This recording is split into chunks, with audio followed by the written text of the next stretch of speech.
I put it on for you. There's no joke to it. I feel like I should have it on. Let me turn on that light. Is that better? It was based on the profile photo that I used today. Yeah, that's good. Actually, I think I'm going to shut this light off because that probably not need it. First time. Yeah, I was using the new stand-up desk and it didn't work right. It didn't feel right. So I'm going back to the sit down, at least for this broadcast. Why? Because it just didn't feel right, or what? It didn't feel right. The standing, just trying to get everything aligned, but it looks good. You look good. Did you do your makeup? Yeah, it's. I got an extra shave in there. I actually went and got my hair cut today, so I'm looking clean. It looks good, man. It looks really good. Look at those headphones, man. You sound like it's intense. Can you hear me all right? Is everything good? No, you're great. Yeah. You sound as good as I do without the silly ear pads. Yeah. Do you want an extra light in here? I mean, I want to make sure my face looks right. I think you're good. Your wife will tell you after she watches this, but I'm sure she will. For now, you look good. How about this? What if you rotated so you had the library behind you, like you're quarterbacking? There you go. Oh, you got to put the Green Bay stuff in. There you go. Now you got it. That's a little Aaron Rodgers helmet, Oh, yeah. But by the way, I got something really cool. I have to have you back on the show at Christmas time. You got something really, really cool coming. But I won't spoil it. I was actually going to wear it, and I was like, nah. So anyways. Is it autographed? No, of course not. It's like a ticket stub from a 1989 game. It's nothing big.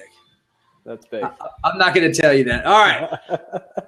So are we live here? I feel like I'm on the Ed Sullivan show. Like this, Yeah, we are live. I like to record it. This is the really cool stuff that you don't always get a chance to see. This is not produced. This is just, you and me talking about life, and whatever happens kind of thing. So, well, long time listener, first time caller. So you might have practiced a little bit today. Not quite, but yeah. All right. So let me do my best version of that. Here we go, guys. Hello and welcome to the only live interactive streaming video show on the planet that discusses, debates, and delivers important tips and tools for dads like you and me. Congratulations, Chad. You have personally been selected to step up to the mic and deliver fresh, relevant content, tell stories, and share your own personal path to fatherhood.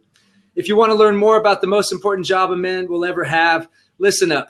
We're going to give you dinner table topics, captivating stories, exercise tips, things that will capture your children's attention and imagination. On this show, we will learn and grow together as a community while holding each other accountable to improving every single day. So what are you waiting for? It's time to show the world what makes you a father of the future. Be honest, tell your friends, laugh, cry, and open your hearts so that we can all learn what it takes to be committed, engaged, and devoted to the children in our lives. My name is KAYYEM, and I am a father of the future. But there we go. So we'll kick it off like that. Chad Wing, welcome to the show. I got to see you this morning bright and early, 6 a.m. for a training session here at SickFit Scottsdale. Let's start there. How you feeling?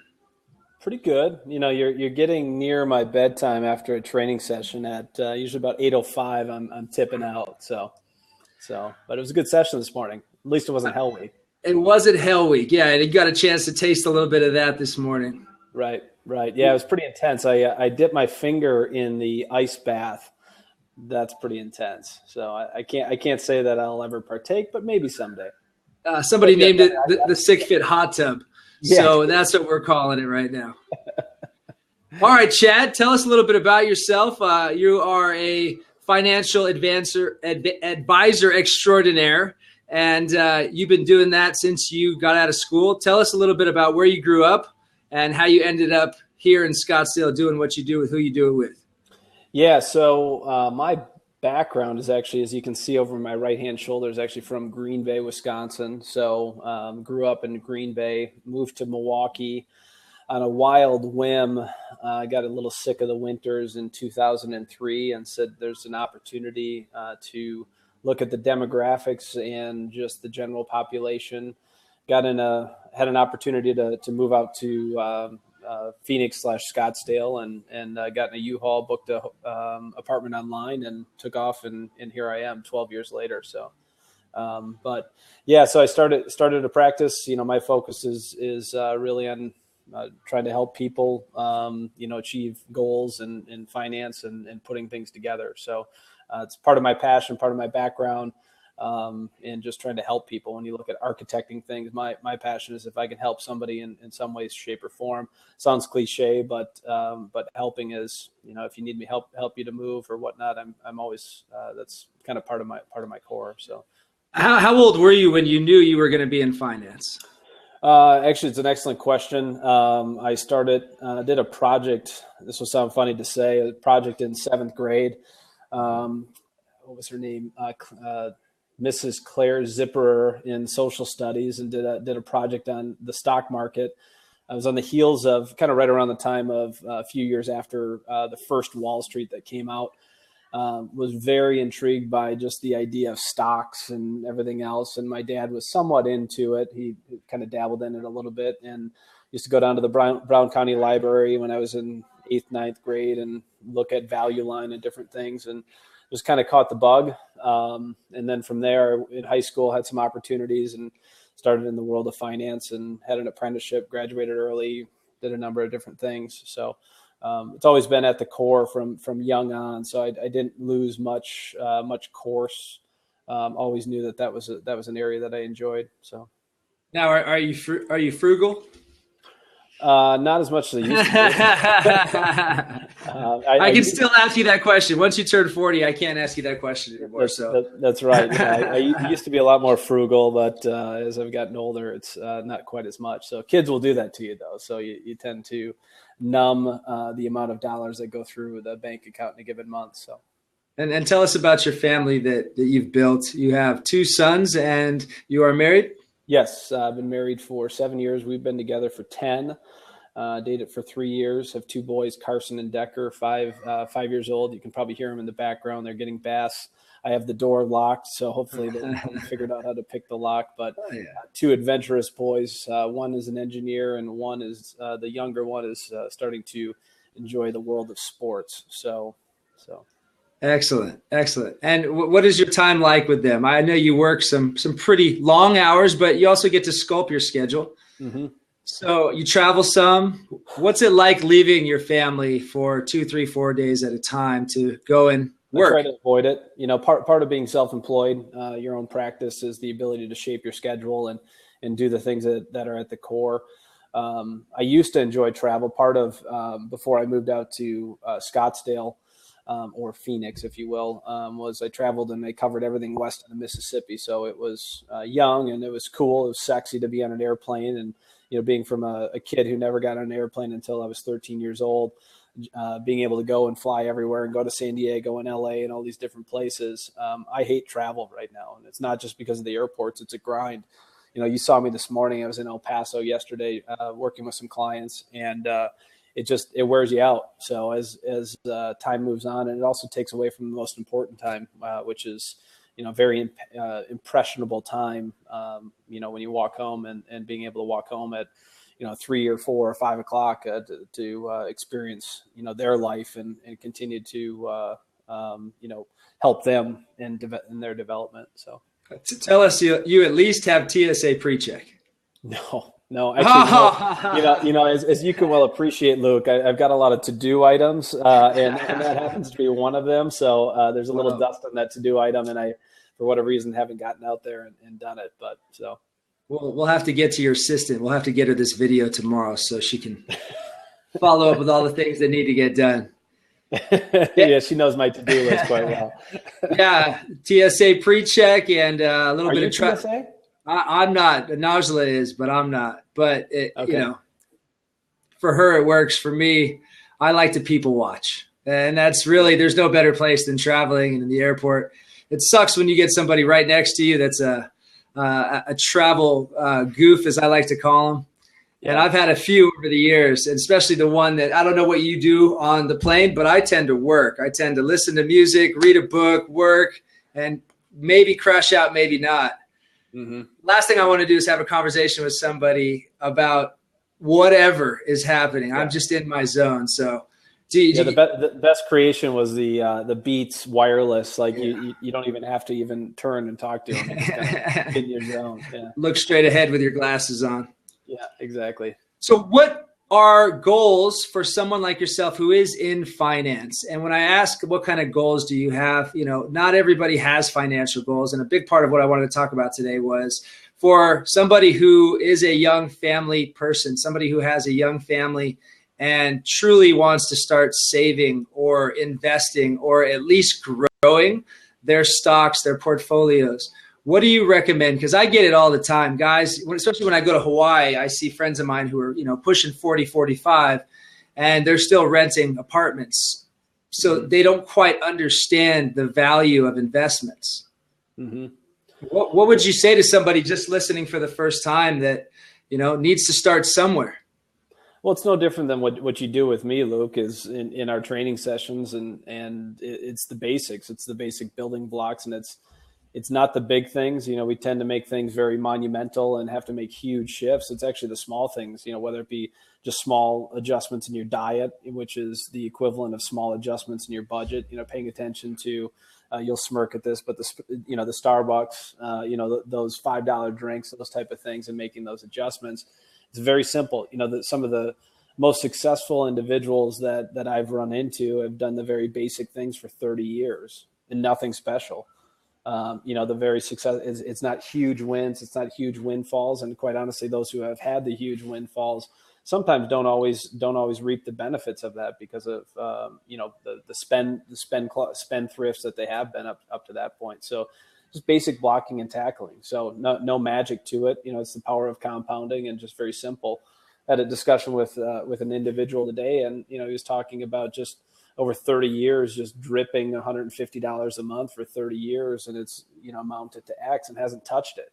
It's literally just creating a hole in your backyard and just, plugging away. It's no magic science. And I think a lot of people in our industry, are rightfully, they try to complicate things, and it is just very, very, very straightforward, very disciplined, if you will. And it's not rocket science. A lot of people can do it themselves, but a lot of people need help. That's why I come to you, because I need help. I can't do it myself, right? So I need encouragement. I need, a different viewpoint and in a further push to do that. So, yeah, you use the terminology a lot about the compound factor. Mm-hmm. And you talk about that, whether it's related to fitness, nutrition, health, or finance. Yeah. And I don't think people understand that. I know I didn't understand that. My wife and I always talk about what we learned our senior year in high school. And, economics was not learning how to write a check, how to buy your first property, how to start saving money for a Roth IRA, and how to just not blow everything you make on activities that aren't going to push you forward. I heard a great quote the other day. I think I actually saw it on Instagram. It was, educate yourself in your 20s, bust your ass in your 30s, and relax in your 40s. And that's great. I've always used that magic number 40 as a certain number in a certain place that I want to be at. And like you said earlier about having kids, it's so challenging to think about, saving for them, and even a college education, which in my house is 9 years away, which is crazy to think. We've been here in Arizona, in Scottsdale, for 8 years. So that quickly, we've got a freshman in college, and to try and wrap my, hands around a $50,000 a year education, which is what you hope for. You really don't hope for, anything less than a Division I school, whether it's for education, arts, or, sports. But to think about saving that and saving even further into that, to want to spend time with them after they graduate college, right, and then travel, so it's, you really don't think about it at all. At least I didn't, growing up in my 20s until I had my second child, where I really said, wow, what are we doing for the future, and how long is the future? Mm-hmm. Well, and I also think, as an aside still on that whole financial topic, is that we tend to think there has to be a pot of money to pay for education. and that there has to be a pot of money there to fund education expenses. And albeit great, most of us work on finite budgets, right? It's not an infinite money tree out in the backyard that you just, go pull down hundreds of dollars of bills and go and do that. But it a lot of times can come from just cash flow too, so that adjustment and that change. And so I think trying to break your back to save for education, albeit good, if there's a discretionary dollars, I think that's a warranted discussion. And this will have a whole myriad of opinions, but it's maybe not a necessity. I would argue that as we're, the topic is fathers of the future, the time spent with the kids is probably better than trying to break your back working an extra 2 or 3 hours. And that's a far larger nugget to plant in their world as opposed to just giving them a college education. And college has changed. I think it's far more social than it is academic or advancing the career, in opinion. Which is my mom was a Trojan, and she said it was a club. That was it. You're right. You graduated from USC to be in that club, and you could use that club for the rest of your life. And I'm sure it's like that about hundreds of schools around the country. Right. What's the biggest mistake a young family can make right now? What would you think? Oh, part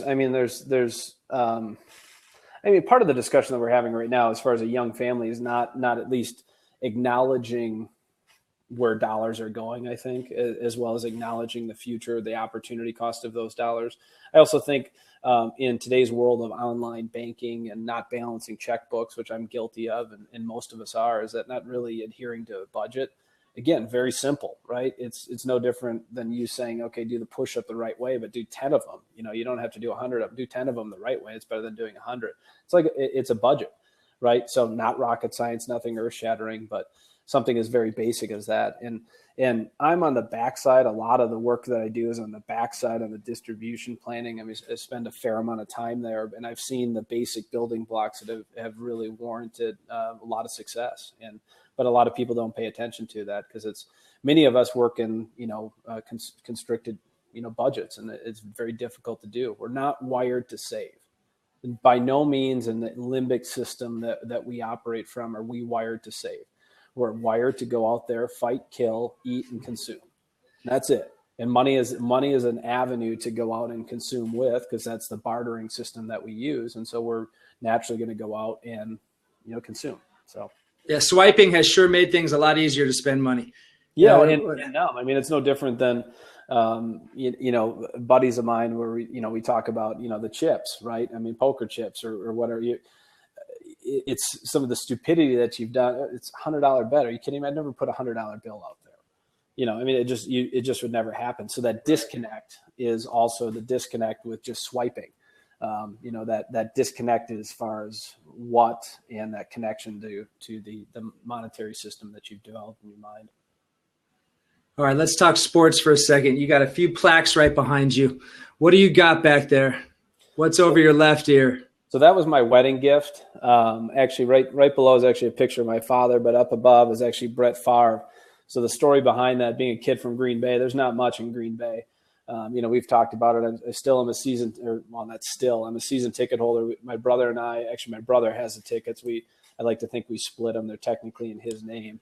Is it in the will? Is it in the living trust? Because it is. He got it 2 years ago. He's on the list for 19 years. So the story was when Brett Favre took the field, I was at his first game at the Bengals game. I was 12 years old. I would have been 14 that year. 14 for the winning, when he started his legacy. Up through that, the Packers were nothing. I grew up in the Packers where you could give away tickets. And so that's a picture of Brett Favre, a piece of the football that when he threw his 400th touchdown pass to Greg Jennings. So that was a wedding gift from my wife.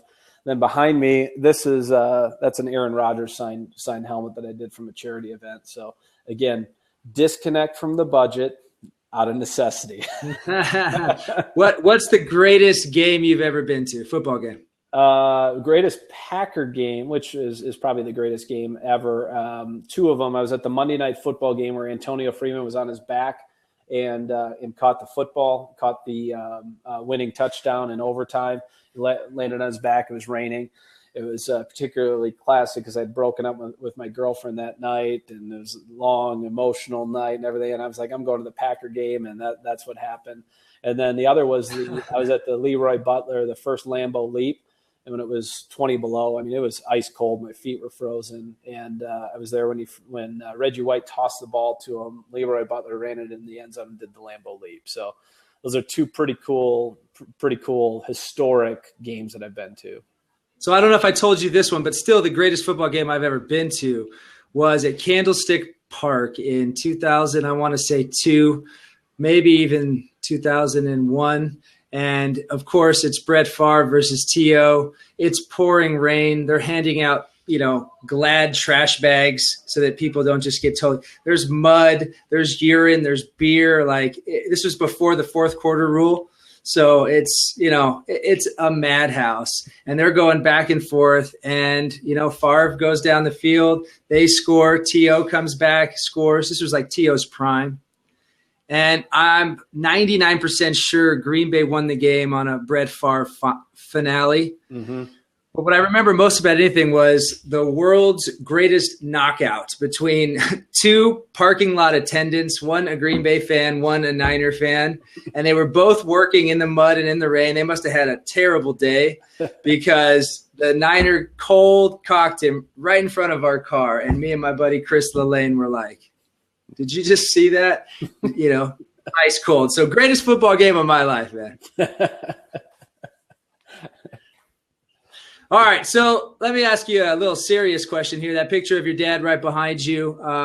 Tell us about growing up with your dad, and I feel as comfortable as you want to, but we know he passed away about 11 years ago, 2003. Yep, 2004. Yeah.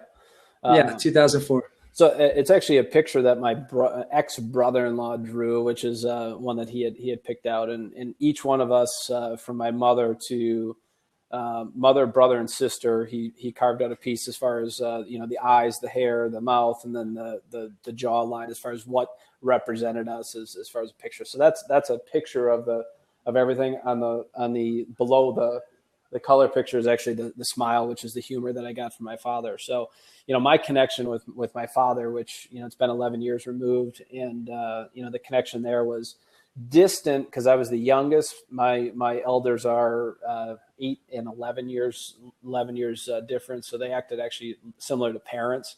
My father was a blue collar steam fitter who turned into really management and took his intelligence to be able to work with the nuclear plants and everything else. But growing up, it was very distant until probably my teens because he traveled. So Monday he would get in the car and he'd drive up to Minneapolis, or he'd go to Michigan, or he'd be down in Missouri or wherever it was, and he'd come back on Friday dead ass tired, and his goal was always to make a better life for his family, but there was a disconnect as far as growing up. So my brother really filled a lot of that role, as far as from a male presence, if you will, because he was much older. So as I was growing up, 11, 12, 13, he was of significance.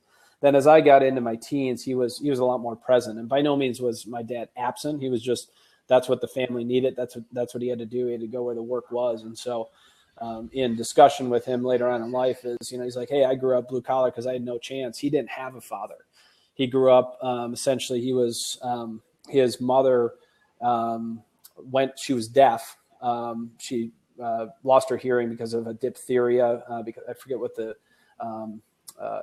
the issue was, but she got a shot. She lost her hearing at 9. And so she went over during World War II. She went over to Detroit in the tank plants, and she was a line worker. She ended up getting pregnant with one of the supervisors, which is my genetic past. And he basically was married. And when you talk about soap opera, in the 40s, that's a huge soap opera. Basically, she had to move back to Green Bay, and my father was an illegitimate child in a predominantly Catholic and Lutheran city. And he had to grow up with that chip on his shoulder and the other side of the tracks being dirt poor. So I learned a lot of humor from him because that's how he had to navigate through life. That was the only option that he had. So a little bit of a background. Yeah. So That's great. I actually didn't know my grandmother was deaf until I was 11 or 12 years old, actually, because she could read lips. So. Wow. That's a very cool story. Yeah. Now, your dad, you went back home to Green Bay a couple months ago. Mm-hmm. Yep. Yeah. Tell us about that journey and how your father was remembered. Yeah. So it came out of the blue, 11 years removed. You don't necessarily think, oh, time has moved on, time has passed. He was elected into the Hall of Fame for pipe fitters and steam fitters. And so going back for that experience was 11, post-mortem, post-mortem and going back to see. The biggest impact that I had was 11 years, right? We've moved on, life has moved on, people have retired, people have died. It's a blue collar, rough as it gets. A lot of his friends have died years after he did, a few years after he did. But the most impactful thing as we went to the Hall of Fame ceremony was our whole family went back, and the people that he gave an opportunity to, back when they were kids, right? When he was in his 30s and 40s, and their stories of how he gave them a shot when they didn't deserve a shot was pretty cool, to go back there and really experience and also live, what was created. And when you talk about nuggets and roadmaps and paths and everything else of what was created from that he gave opportunity when there really should not have been an opportunity was, moving, totally reshaped thought process, world, just in general thinking as well too. Stories you never heard of. So that's very cool. Mm-hmm. Now, I know you're a builder because you just told me a story about, why don't you go ahead and tell everybody about it? That was a classic husband, wife, married story. And you handled it like, Steven Seagal in 1989. So if you wouldn't mind, please tell it. It was more like Under Siege, Luke. Like it was a little bit more Under Siege. To be a little more stealthy. So part of my father, when you talk about fathers of the future, is he taught me how to be very thrifty, handy, and be very resourceful, and always think, ultimately on your feet.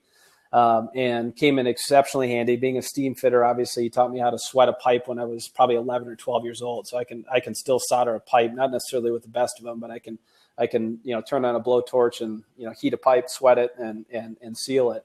So the wife on Saturday morning, I have this great list. I'm a list guy, right? So I'm a doer. Some lists are short term, midterm, long term. I'm a doer. And, there you got it. Yeah, that's why I love you, man. It's 99% successful people, or 90% successful people write down their goals and lists.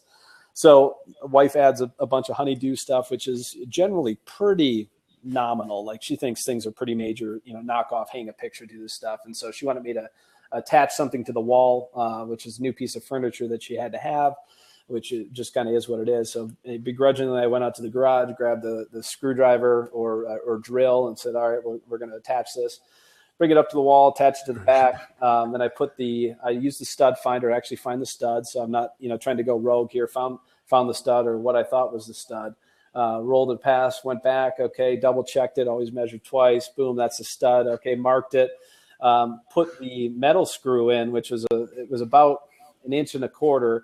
Then I noticed, I said, well, that's interesting. There's a little bit of water coming down.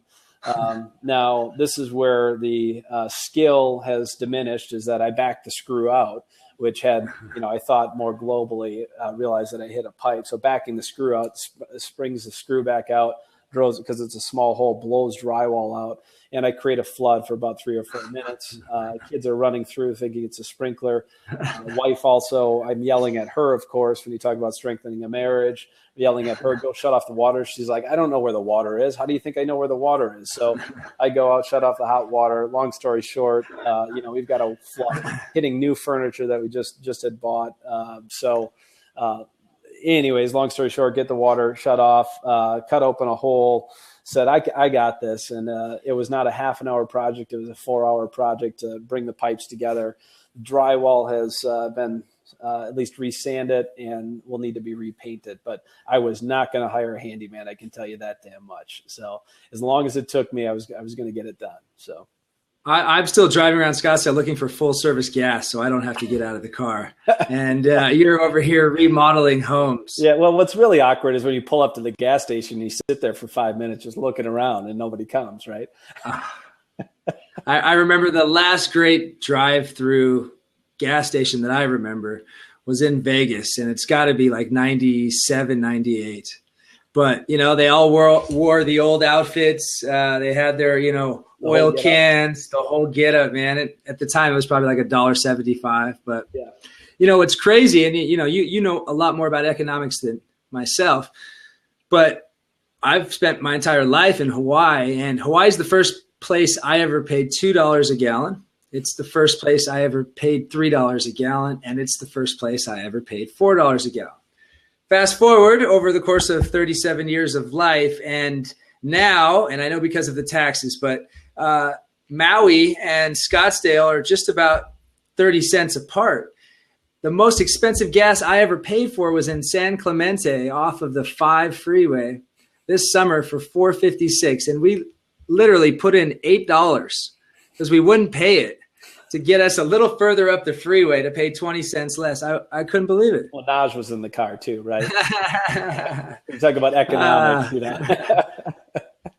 Well, we can shut the engine off and push it for a little while if you need to. Yeah, that's Naj for sure. Well, that's a workout that you've done before, I'm sure. Yeah. Well, I may not be as thrifty or handy as you, but we were doing car swap the other day, and I wanted to start up the old school Mercedes. So I started it up, pulled it out of the driveway, and it went 10 feet, and it ran out of gas. So I'm looking for my gas tank, and I can't find it anywhere. So I just decided to ride my bike to work.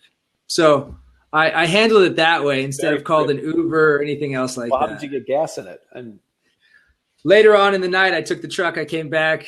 I put in a gallon of gas, and we would put it back in the Green truck. Bay, we actually get a hose.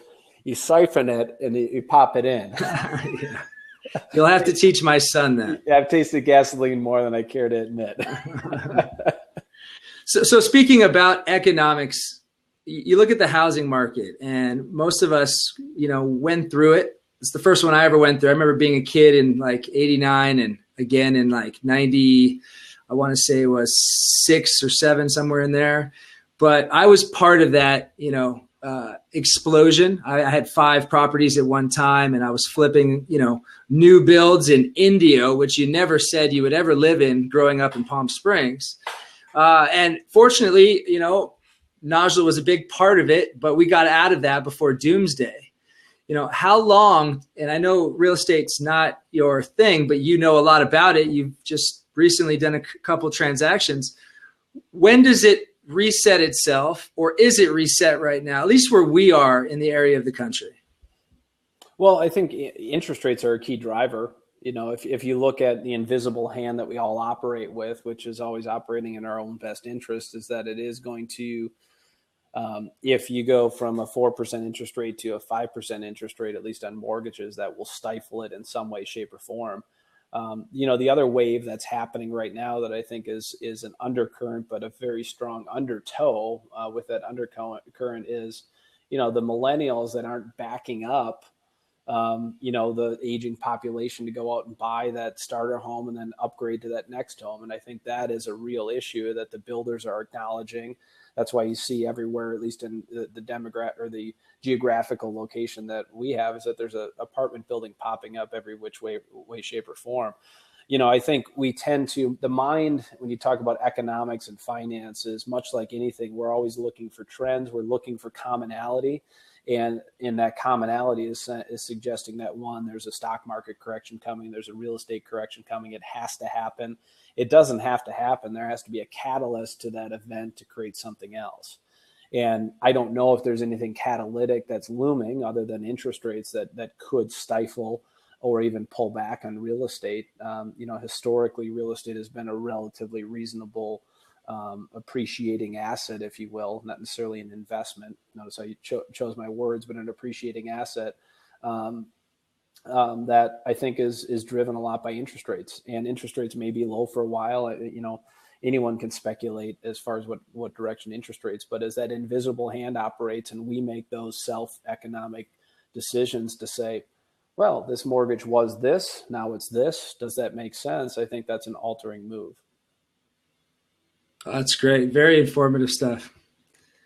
All right, Chad Wing, you're just about off the hot seat here. I asked you a question on an email before you came on the show, and the question was your most embarrassing moment as a dad. I'd love to hear the story from beginning to end. You want the unedited version? No. This is XM, not FM. So okay, I got you. Yes, Howard Stern, right? Howard Stern. Yeah. So with my over my left hand shoulder, which actually you realize that I didn't even position it there, but having my father over my left hand shoulder is actually pretty cool. So my father, growing up in the rough blue collar world, had very colorful language that I grew up with, and learned to cuss like a sailor early on. And I even learned, Jesus Christ, God damn it, everything else before anything else. And so I always grew up with, all right, that's just is what it is. I remember just some very colorful language coming from my father, and nothing more than just it was what it was. You knew when you used it, when you didn't use it. You used it in certain areas, and I don't want to say taught, but you learned it. And so as the stress points, you call them Shrek points, I think, stress points, as you're dealing with kids, especially my oldest, he's an engineer and didn't realize it when he was 2.5. It kept on coming up. God damn it. What are you doing? God damn it. God damn it. Throwing an occasional, what the fuck are you doing? But then occasionally he was listening, obviously. And so his first basically round of preschool, he was just starting to talk. He was a slow talker. He didn't start talking until 2.5. And he would go into the classroom, and he's a very defiant individual, just how he is. And he went into the classroom, and just still my wife's face when I tell the story, she still can't stand it, is that he walked in, he's like, God damn it, I don't want to be here. And then he got the reaction. And for the better part of 3 months, he'd run around the classroom saying, God damn it, God damn it, God damn it. And, fortunately it's not a Christian, a based preschool, but still a very colorful language. And it needless to say was very embarrassing, because my wife instantly pointed back that her husband chose some very choice words for him sometimes. So, I've got many embarrassing. So in the heat of the moment of that email, that was the one that stands out the most, at least of the colorful language coming from my eldest son. So, yeah, I used the scene from Old School for a few years around my friends. Listen, you just got to cover the ears. You can say shit, fuck, tits, whatever you want, just cover the ears. So I can't cover their ears anymore. And Cannon, actually, he's got it from Mom. Mom's a big shit person. When something goes wrong, when something comes missing, when something's not right. And Cannon hit his head a couple times, once in Hawaii. Oh, shit. And he looked at me and he was like, so, it's as long as those deep words aren't in there, right? The ones inside the circle, the 3 or 4, it's all right. You tell them not to say you gotta, they're going to hear it some way. I think as you parent, they're going to hear it some way, shape, or form. And if they're going to hear it, I don't want to say they should hear it from me, but I guess it's, they should hear it from me. So yeah, he has heard much worse. I can tell you that much. So he's an interesting kid. So, well, Chad, I appreciate the time. I appreciate all the educational tips on finance, real estate, and where you grew up, and a little bit more about you. So I appreciate it. Thanks for coming on the show, Chad. Yeah, absolutely. Absolutely. Have a safe trip traveling. Where are you off to? I leave for Minneapolis. So as I told you, I thought I was over with the weddings. This is a first wedding for a buddy of mine who's born on the same day, 37 years old.